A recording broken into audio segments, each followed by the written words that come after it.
Good morning and welcome to worship. My name is Reverend Dr. Mark Chang, which I mentioned today in case anyone doesn't recognize me. It's me! I just have less hair. I gave it up for Lent. If you missed worship last week, you might be a little surprised to see me, but I did do a whole video about this. Before we start, I want to mention an event that's going to be happening at Westmount Presbyterian. We will be hosting a monthly discussion group that will be called Ponderings, where we reflect on the big questions of life, questions that theologians and philosophers have pondered. Now, you don't need to know anything about philosophy. You don't even have to like philosophy, but if you like questions, if you ponder things, if you wonder what the meaning of life is about, well, then this is the sort of event for you. It's intentionally going to be less religious, so folks from a variety of faith perspectives should feel welcome at it.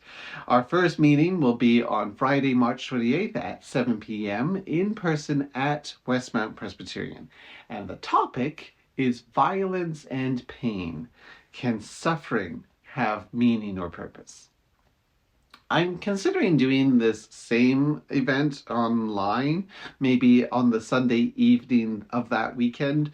So if we have anyone interested who's able to do a Zoom call, send me a message, and if we get 2 or 3 people that are interested, we can arrange a time together. Today is the second Sunday of Lent, and we'll be focusing on gossip. Specifically, what do we do if someone is gossiping about us?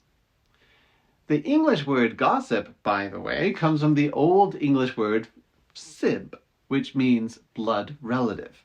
It's the root of the word sibling. A godparent used to be called a godsib. So your godparent or gobsib cared about you, and I suppose they would talk about you. And slowly the word godsip migrates from someone who shows general care for you to someone who's simply talking about you. Godsip then becomes a gossip. Neat, eh? Anyhow, thinking about the ways that our good intentions can sometimes shift into idle chatter, let's reorientate ourselves to God.